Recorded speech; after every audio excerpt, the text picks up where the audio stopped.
if Kenneth Eugene Smith is brought Alabama's death chamber next week for his role in the 1988 contract killing of a pastor's wife.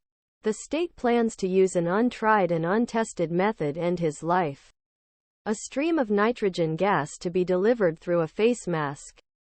In federal appeals court on Friday, Smith's lawyers tried to block that, arguing that not only had his constitutional rights been violated, he could have suffered a painful death and that many of the details surrounding the state's new execution protocol deserved better examination. The use of nitrogen gas would primarily be a death sentence, although it has been condemned not only by some medical experts but also by veterinarians who oppose its use on animals.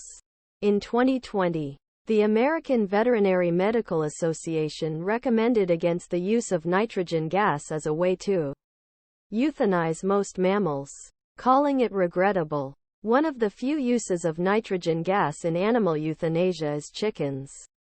The Office of the United Nations High Commissioner for Human Rights expressed alarm in a statement, saying the untested method may amount to torture or cruel, inhuman or degrading treatment punishment under international human rights law. Origins of the nitrogen gas application scheme. Smith's execution, if carried out on Jan. 25 as planned, would represent most remarkable step forward in the strange journey of a new method conceived not by scientists but by elected officials who have long sought a way around mounting hurdles facing states. Lethal injections. The debate over using nitrogen gas executions first came in 2015, when the Oklahoma state legislature became first to allow it. After shortages of drugs used, lethal injections made executions difficult to carry out. Weeks later, then Gov. Mary Fallin signed the law, saying that if lethal injection was unconstitutional or unusable, the state could carry out executions using nitrogen gas. Kenneth Eugene Smith is scheduled to be executed in Alabama using a new method. Nitrogen gas.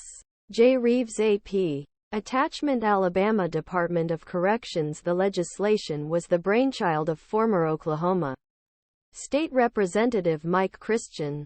At time, Christian told the Oklahoman that he thought method was revolutionary and that it was probably best thing we've found since government started executing people.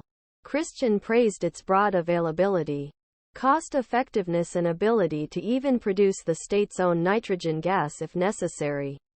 Before vote, bill went through multiple hearings and lawmakers enlisted research help of a group of professors and those who have experienced hypoxia in past. Michael Copeland, former professor at East Central University, was part of a three-person team that helped the Oklahoma State Legislature conduct study on how the method would work. He told CBS News it wasn't an unusual request. He said he frequently does pro bono work for the legislature on different criminal justice issues. At a committee hearing in February 2001,